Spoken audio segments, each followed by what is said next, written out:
Mais pour revenir à la question précise des composts, vous l'avez dit, c'était faisable. Dans nos villages avant, nos parents le faisaient pour l'utiliser comme engrais.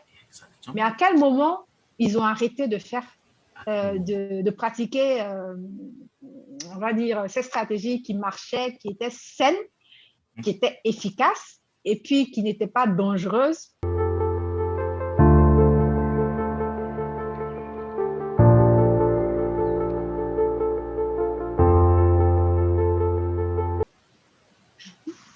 Mais évidemment, évidemment. En fait, en Afrique, tout est possible.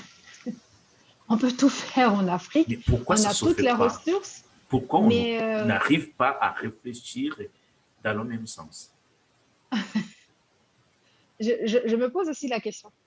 Donc, je ne pouvais pas me répondre, puisque moi, je me pose même ces mêmes questions et même je me pose plusieurs d'autres questions par rapport à plusieurs d'autres problèmes qu'on peut résoudre, mais qui ne sont pas résolus depuis des années. Et il y en a d'autres nouveaux problèmes qui viennent s'y ajouter. Et puis, au fur et à mesure, on avance. Donc, on se pose la question de savoir à quel moment est-ce qu'on va s'en sortir. Mais pour revenir à la question précise des composts, vous l'avez dit, c'était faisable. Dans nos villages avant, nos parents le faisaient pour l'utiliser comme engrais. Mais Exactement. à quel moment ils ont arrêté de faire, À quel moment? de pratiquer, on va dire, ces stratégies qui marchaient, qui étaient saines, qui étaient efficaces et puis qui n'étaient pas dangereuses pour eux, pour leur champ et au contraire, même c'était Avec le favorable. goût, À quel surtout moment, le goût de la nourriture aussi. Hein? mais, mais tout est lié en fait. Donc, à quel moment on laisse une pratique qui marche et on migre vers une autre vers une autre pratique, c'est vrai, qui est plus rapide parce que je pense que l'une des raisons pour lesquelles ils ont migré vers les compostages ou les engrais naturels ou les engrais chimiques, je pense que c'est la rapidité de la production du rendement qui a emmené en fait à se tourner vers tout ce qui est chimique parce que si tu utilises l'engrais naturel et que ça te, je sais pas, ça, je dis des conneries, hein, ça te met un mois pour produire tes piments et que l'engrais chimique, on te dit ça va Et faire 2 semaines avant puisque de parler l'engrais chimique, il y a notre méthode donc africaine. Et oui, puis il y a cette période d'engrais chimique. On peut d'abord essayer de chercher la rupture. C'est en quelle année ou c'est quand est-ce qu'on a eu la rupture? Donc vous avez exactement. bien parlé. Pourquoi? Et Il faut se poser la question. La rupture, c'est c'est où? ça. Et Je pense que ça va pas être compliqué de trouver les raisons de la rupture, hein. Je pense que l'une des raisons de la rupture, c'est le rendement, c'est la recherche du gain facile et rapide. Bon, pas facile en tant que tel, mais rapide. Puisque si tu produis, on te dit, avec l'engrais, tu vas produire 1 tonne de piment sur ta parcelle de, je sais pas, de 1 mètre carré ou je dis n'importe quoi. Et avec l'engrais chimique, au lieu de 1 tonne, tu vas récolter 2 tonnes en 2 semaines, alors que l'autre, c'est 1 tonne en 3 mois. Mais quand je fais les calculs, j'ai dit, mais merde. comment ils ont su l'existence de ces engrais chimiques? Mais c'est venu, je pense que ça a été une politique qui a été mise en place peut-être par les gouvernements qui ont permis en fait que ces engrais-là rentrent. Et en tout cas, concernant le cacao, de ce que je sais, je ne suis pas une experte, hein, mais, pas de la petite connaissance que j'ai, parce que j'ai de la famille qui, qui travaille dans ce secteur-là. Euh, je pense que c'est parti, à partir, le cacao, c'est parti aussi de ça, des rendements, parce que quand tu utilises un certain engrais, ça multiplie ton rendement. Donc, si tu auras plus d'argent à la prochaine récolte ou à la prochaine saison, ben, tu vas utiliser cet engrais-là souvent qui n'est même pas bon pour l'environnement, pour le village et tout, mais parce qu'on cherche plus d'argent, on va utiliser ça. Et c'est très souvent les gouvernants ou les multinationales, La puisqu'ils dépendent de la globalisation, production, voilà, oui, oui. Dans les années puisqu'ils combien? dé- Des années 90, combien comme ça? La ouais, je pense globalisation. ouais, c'est ça. Ouais, Puisque eux, ils ont fin besoin un 80. peu plus de chocolat, et Mhm. puisque les populations aussi augmentent et que le rendement des années, là, des années passées ne vont plus suffire pour produire le chocolat ici en Europe. Donc, il faut trouver des moyens d'augmenter la production qui va permettre d'améliorer la fabrication du chocolat final. Donc, je pense que tout est lié. C'est eux qui viennent avec l'accord de nos gouvernants, évidemment. Donc, on est dépendant de ça un peu aussi. Voilà, donc nos gouvernants, c'est la politique qui a été mise en place. Est-ce qu'ils n'auraient pas pu trouver une autre méthode? Et puis, si nous, dans nos pays, on ne réfléchit pas à notre niveau à trouver des solutions pour améliorer notre productivité, ben, c'est les autres qui vont envoyer les solutions. Et nous, on va subir, en fait, en gros. Alors, Donc, on va essayer vraiment de regarder cette globalisation et tous ces multinationales, parce que qui dit globalisation, et on essaie aussi de voir la multinationale qui va avec, parce que ouais, dans le langage des géographes, il y a donc ça va avec les territoires, avec la gouvernance bien entendu, parce que tout ça à veut fait. dire qu'il y a un territoire fonctionnel et puis aussi il y a un autre territoire aussi qui et donc un territoire fonctionnel, ça veut dire que c'est un territoire qui n'a pas des frontières, donc c'est un territoire de multinationales. Donc, un multinational peut vraiment voyager dans le monde sans aucun Mhm. problème, avec les accords, bien sûr, des régulations. Et puis, il y a aussi un territoire administré. Un territoire Mhm. administré, ça veut dire un territoire avec ses frontières. Donc, ça veut dire c'est la Côte d'Ivoire avec ses frontières, c'est le Rwanda, c'est l'Afrique avec ses frontières. Donc, Ça, vous n'avez pas la possibilité de déborder jusqu'à chez votre voisin, alors qu'un territoire, donc ça c'est un territoire administré que je parlais, alors qu'un territoire administré, c'est un territoire, non, non, un territoire fonctionnaire, c'est un territoire d'une entreprise qui peut être en Côte d'Ivoire et qui peut déborder encore vers les voisins, qui peut voyager comme ça, sans aucun problème. Et d'accord. c'est tous ces multinationales, en tout cas, qui sont en train de faire le voyage à gauche à droite et qui imposent ces lois.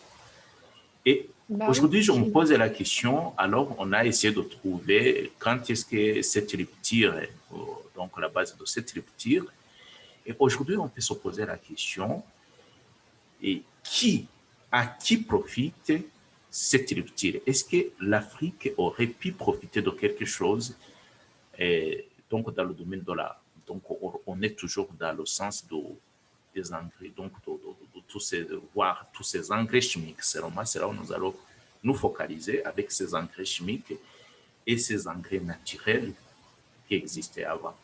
À qui profite ce genre d'engrais chimiques ou non, oui, tous ces engrais chimiques qui sont venus avec tous ces multinationales? Est-ce que l'Afrique a profité de quelque chose mais pour la production de masse? oui, oui. En fait, je rigole parce que les résultats sont là, hein. Si l'Afrique profite, les résultats sont là. Est-ce que C'est le quoi? niveau de vie des Africains s'est Change. amélioré? Oui. Est-ce que ça a changé véritablement? Est-ce que nos villes ont changé? Moi, particulièrement depuis que je suis petite, le quartier où j'ai grandi, il est toujours aussi insalubre, la pauvreté y est toujours. Et dans nos villages, c'est la misère. Donc, est-ce que ça a changé? Non, ça n'a pas changé. Ça n'a pas changé. Il n'y a pas eu de grands changements radicaux comme on a pu le voir avec la Chine, qui était au même niveau que plusieurs pays africains. Et aujourd'hui, on voit où la Chine se trouve. Donc, déjà, même la comparaison, on doit pouvoir la faire avec la Chine, qui était au même niveau que nous, et au niveau auquel la Chine est arrivée. On voit bien qu'on n'a pas bougé d'un iota. On est toujours aussi misérable. C'est difficile de le dire parce que je suis africaine et on aimerait que les choses changent quand on voit comment dans d'autres pays, les populations sont heureuses, comment ils ont le minimum pour vivre, comment ils ont la dignité. Et nous, dans nos pays, on est toujours encore en train de mendier entre nous. Je veux dire, c'est même pas nos États. C'est-à-dire, entre nous, les populations, c'est difficile. Et nos États qui continuent de mendier à l'extérieur, donc il n'y a rien qui a changé. C'est, Je ça, connais ça, un ça, pays, je donne un ça exemple nous a pas vraiment profité. je donne un exemple de ces multinationales qui viennent avec tous ces engrais chimiques qui arrivent dans ces territoires administrés, j'utilise le terme, donc dans un pays, et puis ce multinational qui est un territoire fonctionnaire, qui vient dans un territoire administré, qui impose, on vous envoie des engrais chimiques que vous allez mettre dans le maïs. Comme ça, ils imposent de cultiver tout le territoire uniquement de maïs. Ouais, Alors qu'avant, on pouvait faire des maïs mélangés par des haricots, mélangés par des légumes, on avait toutes sortes de choses. Aujourd'hui, on se retrouve avec une seule plantation. Bon, je ne parle pas du café, du cacao, des choses comme ça. Alors que personne ne peut pas vivre avec une seule plantation. Et puis, on impose tous ces engrais chimiques, toute la colline pour essayer vraiment de récolter ce que vous avez dit, donc d'augmenter le rendement de cette production. Et après, même, on ne sait même pas où la production, donc de toutes ces entreprises, ils vont vendre ailleurs, même pas dans le pays, à un prix aussi exorbitant. Et puis, chaque citoyen, il a besoin d'aller chercher, d'acheter autre chose. Donc, ça, c'est une première remarque vraiment qu'on est en train que je donne un tout petit peu. Et puis, aujourd'hui, le problème aussi n'est pas lié à ce problématique de consommer un seul produit, même sur place, c'est parce qu'on est obligé de cultiver un seul produit. Après, on se retrouve avec même pas d'argent pour se nourrir. On est un cas là où même les enfants, ils n'arrivent pas à bien grandir. Et puis, il y a un autre problème aussi qui est lié avec les gens aussi qui ont commencé à réclamer, donc, de revenir aux engrais naturels parce qu'ils n'arrivaient même pas à retrouver le goût qu'ils avaient avant. Je ne sais pas si vous avez aussi constaté le même cas aussi chez vous en Côte d'Ivoire. Oui, à peu près. Bon, je sais que concernant par exemple la tomate et certains légumes qu'on a l'habitude d'utiliser en Côte d'Ivoire, comme l'aubergine ou le gombo, je ne sais pas si le goût a vraiment changé, mais en tout cas, la qualité du produit lui-même, il a changé dans le sens où la tomate est pourrie un peu plus vite qu'avant. Donc, je pense qu'il paraît que ce serait dû aux engrais qui sont utilisés dans les cultures. Voilà, donc ça change la qualité du produit, de l'ingrédient final, en fait. Si tu utilisais le compost ou l'ingrédient naturel, tu obtenais de la tomate bien fraîche avec un bon goût qui pouvait tenir un peu plus longtemps dans le temps. Mais aujourd'hui, avec l'usage du chimique, ben, ça va changer le goût et puis la qualité du produit lui-même, c'est-à-dire qu'il ne va plus tenir plus longtemps. Dès que tu le gardes 2-3 jours à la maison, il commence à pourrir et il y a une odeur bizarre qui en sort. Donc voilà, tout est lié. Et l'idéal, ce serait qu'on retourne au naturel, mais c'est vrai aussi peut-être parce que la population a augmenté, donc la demande devient plus forte. Et avec l'usage de l'engrais naturel, le rendement n'est pas aussi proportionné à la demande sur le marché. L'idéal, ce serait peut-être de voir comment améliorer l'efficacité de ces ingrédients naturels sans forcément les dénaturer au point de les rendre aussi chimiques qu'ils le sont aujourd'hui. Donc, c'est des études qu'il faut faire. Et ça, on ne va pas attendre encore que ce soit les multinationales ou que ce soit l'extérieur qui le fasse pour nous. Nous-mêmes, je pense qu'on peut y réfléchir aussi. Je pense qu'ici en Suisse, il y a les semences naturelles qui sont vendues dans les supermarchés. Je ne sais pas si tu les connais. En tout cas, j'en vois. Oui, vous dites quelque chose qui est très intéressant parce que c'est là où je voulais aussi en venir. Il y a la population qui augmente de ville en ville chaque année. Donc, il y a toujours beaucoup il y a même la prédiction que dans les années à venir, il y a presque la totalité de la population qui va habiter dans les villes. Et ça aussi, c'est un problème. Et donc, il y a des gens qui utilisent aussi cette cause pour défendre aussi que les choses doivent changer. Et ça, c'est clair. Mais pourquoi les Africains ne devraient pas penser le changement à leur manière au lieu d'attendre qu'il y ait un changement imposé par les pays développés? Pourquoi ne pas améliorer nos méthodes laissées par nos ancêtres et adopter? Pourquoi ne pas essayer de voir comment les améliorer et les mettre donc pour que ça avance avec le champ, donc avec le développement des villes, etc. c'est la politique, c'est la volonté politique. Est-ce que dans le plan des gouvernants qui sont en place, est-ce qu'ils voient la même chose que nous? Est-ce que c'est une priorité? Est-ce qu'ils se disent que ça va être efficace? J'en sais rien. Je vais prendre l'exemple de la Côte d'Ivoire. On est le premier producteur du cacao depuis des années, c'est vrai.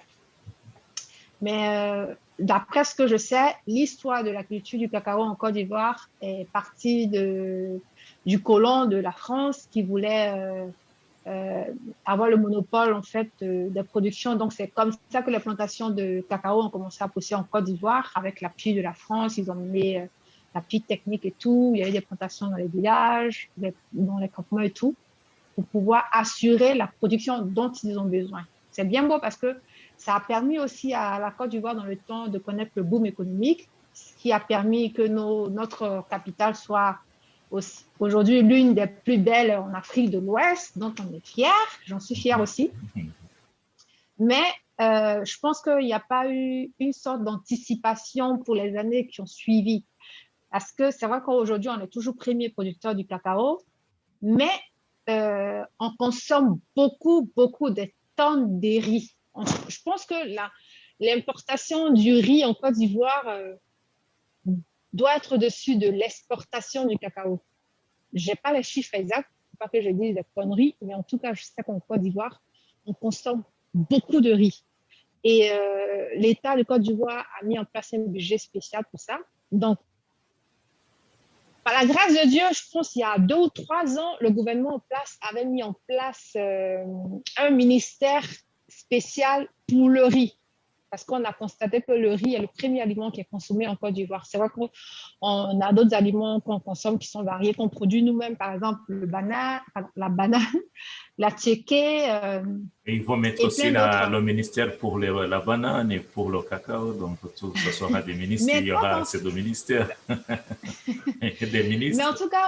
Mais en tout cas, pour la nomination du ministre du riz, moi, en tout cas, je faisais partie des personnes qui étaient contentes parce que je me suis dit, enfin, on aura un ministère chargé spécialement de cette partie-là et qui va mettre en place une stratégie qui nous permettra de pouvoir être autonomes et autosuffisants en riz. Et ça va créer de l'emploi, évidemment, parce que autant il y a des planteurs pour le cacao, si on commence à produire du riz nous-mêmes dans les villages, puisqu'on a des parcelles pour produire de la bonne qualité de riz même d'ailleurs, ça va créer du travail dans ces villages-là. Ouais, les paysans, ils auront de quoi à produire et puis à vendre puisque la demande, elle est là. C'est nous, les Ivoiriens, qui allons l'acheter et peut-être même l'exporter, pourquoi pas. Donc, c'est une très bonne chose. Mais ce ministre du riz, on ne l'a jamais entendu depuis sa nomination jusqu'à ce que son poste soit supprimé dernièrement parce qu'il y a eu un remaniement. Donc, il y a eu un nouveau gouvernement qui a été mis en place. Donc, depuis sa nomination jusqu'à ce qu'il sorte du gouvernement, on n'a jamais entendu ce que ce ministre du riz a fait. Rien. Donc, en fait, ce ministre, il a été nommé juste pour recevoir un salaire ou peut-être pour fermer, ou peut-être pour que les Ivoiriens ils se taisent parce qu'à un moment, on commençait à se dire, mais c'est incroyable comment on peut importer autant de tonnes de riz alors qu'on peut le produire. Donc, ils ont décidé de créer un poste pour ce ministère pour qu'on se taise. Ah, voilà, vous vous plaignez, il y a un ministre du riz qui existe maintenant. OK, donc taisez-vous. C'était un peu ça. Donc, on s'est tué, il n'a rien foutu et le poste a été supprimé et on continue d'importer du riz. Voilà. Donc, je pense que c'est une question de volonté. Est-ce que nos gouvernants pensent que... Est-ce qu'ils nous aiment suffisamment? Parce que moi, des fois, la question que je me pose... Je vais demander une petite pause et j'arriverai. Okay. Donc, dans la première partie, on avait essayé vraiment de parler, même si on n'a pas entré en détail de notre tradition. Partez, vous revenez. Et alors, on a essayé de parler donc sur notre tradition de nos jeunes filles qui se levaient très tôt le matin, qui nettoyaient la maison et qui allaient jeter donc les déchets dans les composts pour que ça serve après comme des engrais naturels. Et même si on n'a pas parlé assez beaucoup, mais on savait comment vraiment il y avait le goût la qualité de la production. Oui. Et puis, après, on a aussi essayé de parler comment on a changé donc, ces méthodes. Après, donc, quand on a commencé à entrer dans la période de la mondialisation, globalisation, à la globalisation des entreprises.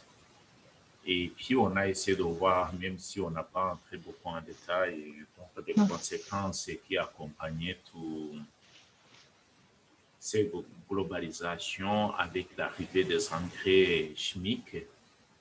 Donc, comment les engrais chimiques n'ont pas vraiment apporté beaucoup de choses, que ce soit dans le changement économique de nos pays africains, et puis que ce soit aussi dans la production, que ça n'a pas apporté beaucoup de rendement aussi. Et puis, côté le goût et la qualité aussi de la production, vous avez parlé, par exemple, vous avez donné l'exemple des tomates qui pourrissent, même si on n'oublie pas aussi comment ces engrais chimiques détruisent et donc, donc sont responsables de la détérioration du sol que nous cultivons. Et puis aussi, comment aussi ça apporter des conséquences de pollution pour polluer les rivières et tout ça. Alors, dans cette partie, j'aimerais qu'on essaie de parler sur les problématiques, non, sur des solutions on pourrait discuter sur les solutions, parce que je voulais utiliser le terme que nous pouvons apporter, alors qu'on n'a pas de responsabilité, même si on a aussi le rôle à jouer, à proposer des solutions qui vont dans le sens d'améliorer les choses. Nous avons ce problème de l'augmentation de la croissance des villes. Donc, les villes qui gagnent beaucoup de population en faveur de la campagne.